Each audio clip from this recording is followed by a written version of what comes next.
Hello everyone. तो आज हम इस वीडियो में बात करेंगे ऑल इंडिया बार एग्जामिनेशन 18 के बारे में और AIB 18 के जो प्रश्न हैं, जो संभावित प्रश्न हैं, वो आपको मैं सॉल्व कराऊंगा। तो अब मैं कोशिश करूंगा कि जो भी AIB 18 में प्रश्न पूछे जा सकते हैं AIB एग्ज़ाम में, वो आप सबको मैं सॉल्व करा दूं और साथ ही साथ प्रीवियस ईयर के जो क्वेश्चन हैं उसको भी आपको सॉल्व कराऊं, ताकि आपको ये आइडिया लग सके कि किस तरीके का प्रश्न जो है AIB एग्ज़ाम में पूछा जाता है। इसके अलावा मैं ट्रिक भी बताऊंगा कि आपको कैसे AIB एग्ज़ाम में जो प्रश्न दिए रहेंगे उसको सॉल्व करना है, कैसे उसको बेयर एक्ट में ढूंढना है, उसके बाद से कैसे आपके अपने प्रश्नों को सही करना है। तो आज हम बात कर लेते हैं ऑल इंडिया बार एग्जामिनेशन के कुछ जो महत्वपूर्ण प्रश्न हैं जो AIB 18 में आ सकते हैं उसके बारे में। तो वीडियो को शुरू करने से पहले एक बार फिर से आप सभी से रिक्वेस्ट है, अगर चैनल पे फर्स्ट टाइम विजिट कर रहे हैं तो चैनल को सब्सक्राइब कर लीजिए, बेल आइकन को प्रेस कर लीजिए, ताकि जो भी वीडियो मैं अपलोड करूं उसकी लेटेस्ट नोटिफिकेशन आपको मिलती रहे। तो चलिए हम लोग देख लेते हैं AIB के कुछ संभावित जो प्रश्न हैं उसको। तो चलिए शुरू करते हैं। तो यहाँ पे पहला प्रश्न आप देख सकते हैं, CRPC की धारा 61 परिभाषित करता है। तो ऑप्शन ए है आपराधिक न्यायालयों की श्रेणी, बी है जिला न्यायालयों की श्रेणी और सी है नगर न्यायालयों की श्रेणी और डी है सिविल न्यायालयों की श्रेणी। तो इसका जो ऑप्शन ए होगा वो करेक्ट होगा, आपराधिक न्यायालयों की श्रेणी। नेक्स्ट प्रश्न हम लोग देख लेते हैं। क्वेश्चन नंबर 2 यहाँ पे है, जब एक अपराध जमानती है, कब एक अपराध जमानती होता है? ऑप्शन ए है किसी व्यक्ति को गिरफ्तारी पर जमानत पर रिहा होने का कोई अधिकार नहीं है, बी है किसी व्यक्ति को गिरफ्तारी पर जमानत पर रिहा करने का अधिकार है, सी है रिहा किए जाने का अधिकार न्यायिक विवेक की कवायद पर निर्भर है और डी है एक व्यक्ति को 24 घंटे के भीतर रिहा कर दिया जाना चाहिए। तो इसका जो ऑप्शन बी है वो करेक्ट होगा, यानी कि किसी व्यक्ति को गिरफ्तारी पर जमानत पर रिहा करने का अधिकार है जब एक अपराध जमानती होगा तब। अगला प्रश्न देख लेते हैं, और जो भी प्रश्न मैं यहाँ पे आपको सॉल्व करा रहा हूँ ये AIB एग्ज़ाम में किसी ना किसी ईयर में पूछे जा चुके हैं, तो इसलिए इन प्रश्नों को आप लोग ध्यान से देखिएगा, समझिएगा और इन प्रश्नों को कोशिश करिएगा कि फिर से दोबारा जो है आप इसको बार बार सॉल्व करें, ताकि जब ये प्रश्न आपके एग्ज़ाम में आए तो इसको आप सही कर सकें। अगला प्रश्न है कि CRPC की धारा के तहत वह प्रक्रिया जब जांच 24 घंटे के भीतर पूरी नहीं की जा सकती उसका वर्णन किया गया है। तो किस सेक्शन में किया गया है? तो ऑप्शन यहाँ पे देख लीजिए, ए है 165, बी है 167, सी है 166 और डी है 164। तो यहाँ पे जो ऑप्शन आपका बी होगा 167 ये करेक्ट होगा। अगला प्रश्न हम लोग देख लेते हैं। नेक्स्ट प्रश्न है यहाँ पे, CRPC की धारा 100 को संदर्भित करता है। तो धारा 100 किससे संबंधित है? सेक्शन 100 जो है, ए है जब्ती, बी है खोज, सी है सम्मन और डी है खोज वारंट। तो इसका जो ऑप्शन बी होगा खोज ये करेक्ट होगा। चलिए अगला प्रश्न हम लोग देख लेते हैं। नेक्स्ट क्वेश्चन है कि सेल्वी के मामले में भारत के सर्वोच्च न्यायालय ने नार्को एनालिसिस, पॉलीग्राफ और ब्रेन मैपिंग जैसे परीक्षणों की संवैधानिकता की जांच की। तो ऑप्शन ए यहाँ पे देखिए अनुच्छेद 20 का 3 और अनुच्छेद 21, बी है अनुच्छेद 21 और अनुच्छेद 23 2, सी है अनुच्छेद 23 और अनुच्छेद 21 और डी है अनुच्छेद 20 2 और अनुच्छेद 20 1। तो यहाँ पे जो ऑप्शन ए होगा अनुच्छेद 20 और अनुच्छेद 21 ये करेक्ट होगा। नेक्स्ट क्वेश्चन देख लेते हैं। अगला प्रश्न है, उस व्यक्ति को जीवित साबित करने का दारोमदार किस पर है जिसे 7 साल से नहीं सुना गया है? तो ऑप्शन ए है जो इससे इनकार करता है, बी है जो इसकी पुष्टि करता है, सी है कोई तीसरा व्यक्ति या अजनबी व्यक्ति और डी है इनमें से कोई नहीं। तो यहाँ पे ऑप्शन जो बी होगा, जो इसकी पुष्टि करता है उसे ही इसे साबित करने का दारोमदार है। तो ऑप्शन बी यहाँ पे करेक्ट होगा। चलिए अगला प्रश्न देख लेते हैं। एक वचन या वचन का एक दूसरे पर प्रतिफल करने के वाद के रूप में जाना जाता है। तो ऑप्शन ए है प्रस्ताव, बी है विचार, सी है समझौता और डी है अनुबंध। तो यहाँ पे जो ऑप्शन सी होगा समझौता, ये करेक्ट होगा। और ये जो भी प्रश्न मैं आपको करा रहा हूँ, अगर आप प्रीवियस ईयर के AIB एग्ज़ाम के जो प्रश्न हैं उनको सॉल्व करेंगे तो देखेंगे ये प्रश्न कहीं ना कहीं आपके AIB एग्ज़ाम में पूछा जा चुका है। अगला प्रश्न है कैविएट एम्प्टर का अर्थ होता है। ऑप्शन ए है खरीदार सावधान रहें, ऑप्शन बी है विक्रेता सावधान रहें, ऑप्शन सी है वाणिज्य के बाहर की चीज़ें और डी है चेतावनी पत्र। तो यहाँ पे ऑप्शन जो ए है खरीदार सावधान रहें, ये करेक्ट होगा। अगला प्रश्न देखते हैं। धन की अदायगी को सुरक्षित रखने के लिए ऋण के माध्यम से उन्नत होने के लिए विशिष्ट अचल संपत्ति में हित का अंतरण यानी ट्रांसफ़र एक मौजूदा या भविष्य के ऋण या एक सगाई का प्रदर्शन जो एक अजीब देयता को जन्म दे सकता है कहा जाता है। तो ऑप्शन देख लीजिए। ए है बिक्री, बी है उपहार, सी है बंधक और डी है पट्टा। तो यहाँ पे ऑप्शन जो आपका सी होगा बंधक, ये करेक्ट होगा। चलिए नेक्स्ट क्वेश्चन देख लेते हैं। अगला क्वेश्चन है एक नाबालिग को टीवी बेचता है जिसे वह चेक के माध्यम से संदाय करता है। ए एक्स को चेक का पृष्ठांकन कराता है, एक्स अच्छे विश्वास में ले लेता है, यह चेक प्राप्त करने पर डिसऑनर हो जाता है, एक्स चेक की वसूली के लिए लागू करेगा। तो ऑप्शन देख लीजिए। नाबालिग के खिलाफ, बी है नाबालिग और ए के खिलाफ, सी है केवल ए के खिलाफ और डी है किसी भी व्यक्ति के खिलाफ लागू नहीं किया जा सकता। तो यहाँ पे ऑप्शन जो सी होगा केवल ए के खिलाफ, क्योंकि उसी ने चेक दिया था। तो ऑप्शन सी जो होगा ये करेक्ट होगा। अगला प्रश्न है कि बार काउंसिल की सदस्यता के लिए निर्धारित योग्यता और अयोग्यता का अधिकार किसके पास है। तो ऑप्शन ए है स्टेट बार काउंसिल यानी राज्य विधिज्ञ परिषद और बी है बार काउंसिल ऑफ इंडिया यानी भारतीय विधिज्ञ परिषद और सी है भारत का सर्वोच्च न्यायालय और डी है सुप्रीम कोर्ट बार एसोसिएशन। तो यहाँ पे जो ऑप्शन आपका बी होगा वो करेक्ट होगा यानी BCI bar council of India. अगला क्वेश्चन देखते हैं।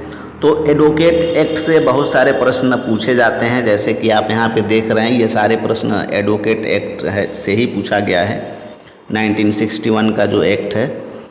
अगला प्रश्न है रोल को एक राज्य से दूसरे राज्य में स्थानांतरित करने के लिए एक आवेदन किया जाता है। यानी मान लीजिए आपका एनरोलमेंट दिल्ली बार काउंसिल में है, आप यूपी बार काउंसिल में उसको ट्रांसफ़र कराना चाहते हैं, तो इसके लिए आपको आवेदन देना होता है। तो कहाँ आवेदन देंगे?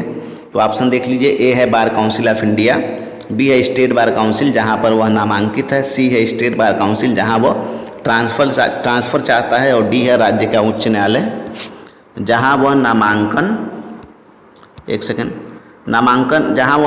होता है। तो यहाँ पे जो ऑप्शन ए है बार काउंसिल ऑफ इंडिया में एक आवेदन देगा सबसे पहले कि वह जो है अपना जो इनरोलमेंट है या रोल है उसको एक स्टेट से दूसरे स्टेट में ट्रांसफ़र कराना चाहता है। फिर NOC वगैरह लेकर उसको बार काउंसिल ऑफ इंडिया भेजा जाता है, फिर वहाँ से जो है स्टेट बार काउंसिल भेजा जाता है, फिर जहाँ जिस स्टेट बार काउंसिल में वो इनरोल होना चाहता है वहाँ पे भेजा जाता है। तो इस तरह की ये प्रक्रियाएँ होती हैं। अगला प्रश्न देख लेते हैं।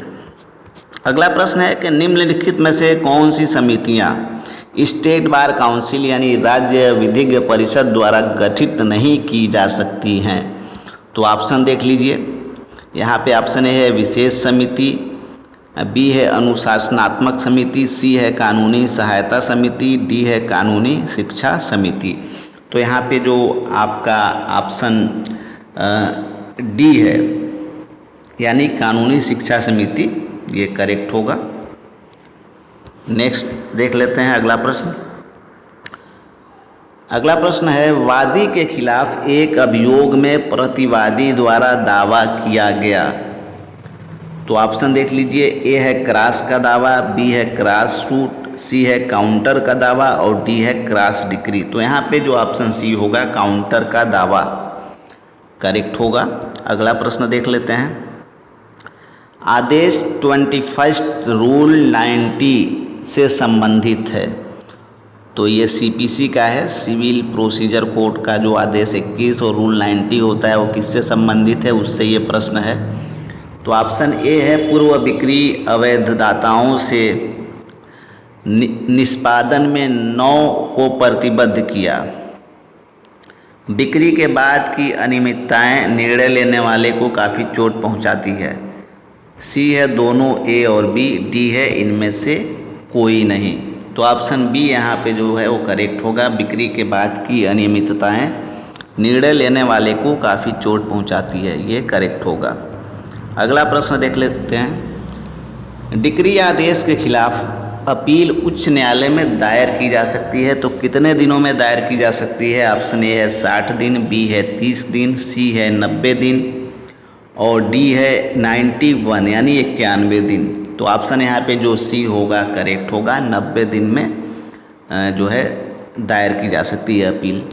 अगला प्रश्न देखते हैं। प्रश्न है कि निम्नलिखित में से कौन एक कंपनी के अनिवार्य समापन के लिए एक आधार नहीं है?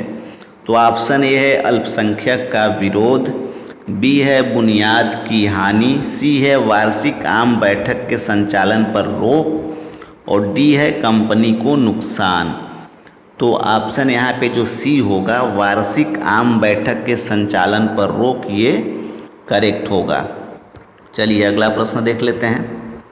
किसी व्यक्ति को मौत के भय से या गंभीर रूप से चोट पहुंचाने का प्रयास करने या निकालने के प्रयास के तहत निपट या मर जाता है तो कौन सी धारा यहाँ पे लगेगी? तो ऑप्शन देख लीजिए, ए है आईपीसी की धारा 385, धारा 386, 387 और 388।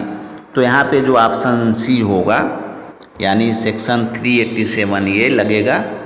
तो सी ऑप्शन यहाँ पे करेक्ट होगा। अगला प्रश्न देख लेते हैं। ट्रेड यूनियन बनाने के लिए आवश्यक व्यक्तियों की संख्या है। तो ए है 6, बी है 7, सी है 8 और डी है 9। तो यहाँ पे जो ऑप्शन बी है 7 ये करेक्ट होगा। अगला प्रश्न देखते हैं। प्रश्न है मध्यस्थता के लिए विवादों का स्वैच्छिक संदर्भ। तो एक सेकंड के लिए थोड़ा हम ऊपर आते हैं। यहाँ पे प्रश्न जो है छूट गया है तो इसको हम लोग छोड़ते हैं, नेक्स्ट देख लेते हैं। चलिए अगला प्रश्न है रेस इप्सा लोक्यूटर का अर्थ होता है। तो ऑप्शन ए है चीज़ें अपने लिए बोलती हैं, बी है तीर्थों का साम्राज्य रहा, सी है प्रातिनिधिक दायित्व और डी है खतरनाक जानवर। तो यहाँ पे जो ऑप्शन ए होगा चीज़ें अपने लिए बोलती हैं, इसका मतलब होगा रेस इप्सा लोक्यूटर का अर्थ होगा चीज़ें अपने लिए बोलती हैं। तो ये कुछ लीगल मैगजीम्स होते हैं जिसके अर्थ आपसे पूछे जाते हैं। चलिए अगला प्रश्न है उपभोक्ता संरक्षण अधिनियम के अनुसार राष्ट्रीय आयोग के पास उन शिकायतों पर अधिकार क्षेत्र होगा जहां माल या सेवाओं का मूल्य और क्षतिपूर्ति यदि कोई हो का दावा रुपए से अधिक है। तो कितने रुपए से अधिक हो तो दावा वहां पे होगा? तो ऑप्शन देख लीजिए, ए है 2 लाख, बी है 10 लाख, सी है 20 लाख और डी है 50 लाख रुपए। तो यहाँ पे जो ऑप्शन सी है यानी कि 20 लाख रुपए ये करेक्ट होगा। अगला प्रश्न देख लेते हैं। केसी गजपति नारायण देव बनाम उड़ीसा राज्य को अक्सर संदर्भ में उद्धृत किया जाता है। तो ऑप्शन यहाँ पे देख लीजिए, ए है ग्रहण का सिद्धांत, बी है गंभीरता का सिद्धांत, सी है रंग विधान का सिद्धांत और डी है क्षेत्रीय साठ गांठ के सिद्धांत। तो ऑप्शन यहाँ पे जो सी होगा, रंग विधान का सिद्धांत, ये करेक्ट होगा। अगला प्रश्न देख लेते हैं, संविधान के अनुच्छेद 1 के तहत इंडिया जो भारत है वह होगा। तो ए है राज्यों का महासंघ, बी है राज्यों का संघ, सी है प्रजातांत्रिक गणतंत्र और डी है अर्धसंघीय। तो ऑप्शन यहाँ पे जो बी होगा, राज्यों का संघ, ये करेक्ट होगा। अगला प्रश्न है और ये आखिरी प्रश्न है आज का, कुल 25 क्वेश्चन मैं इस वीडियो में आपको सॉल्व कराया हूँ। यदि कोई मंत्री 6 महीने के भीतर विधानमंडल का सदस्य नहीं बनता है तो वह पद पर रहना बंद कर देता है। तो ये किस अनुच्छेद के तहत होता है? तो ऑप्शन देख लीजिए, आर्टिकल 164 का 4, आर्टिकल 164 का 1, आर्टिकल 164 का 2 और आर्टिकल 164 का 3। तो यहाँ पे ऑप्शन जो ए होगा, आर्टिकल 164 का 4, ये करेक्ट होगा। तो इस वीडियो में हम लोगों ने कुल 25 प्रश्नों को सॉल्व किया है। तो ये प्रश्न आपके एआईबी एग्ज़ाम में कई बार पूछे गए हैं। तो इस तरह के लगातार प्रश्न हम लोग करते रहेंगे। अभी इस वीडियो में मैंने 25 क्वेश्चन आपको बताया है और ये सारे प्रश्न बहुत महत्वपूर्ण हैं आपके आगामी एआईबी 18 एग्ज़ाम के लिए। तो प्रश्नों को सॉल्व करिए और अगर आप लोगों का रिस्पांस अच्छा रहा तो मैं लगातार कोशिश करूंगा कि आपको एआईबी 18 से संबंधित जो भी प्रश्न हैं उनको सॉल्व करा दूं, ताकि आपके एग्ज़ाम में ये जो प्रश्न मैं सॉल्व करा रहा हूं अगर वो आते हैं तो आप उसको कर सकें। तो मिलते हैं इसी तरह के प्रश्नों के साथ अगले वीडियो में। तब तक के लिए धन्यवाद।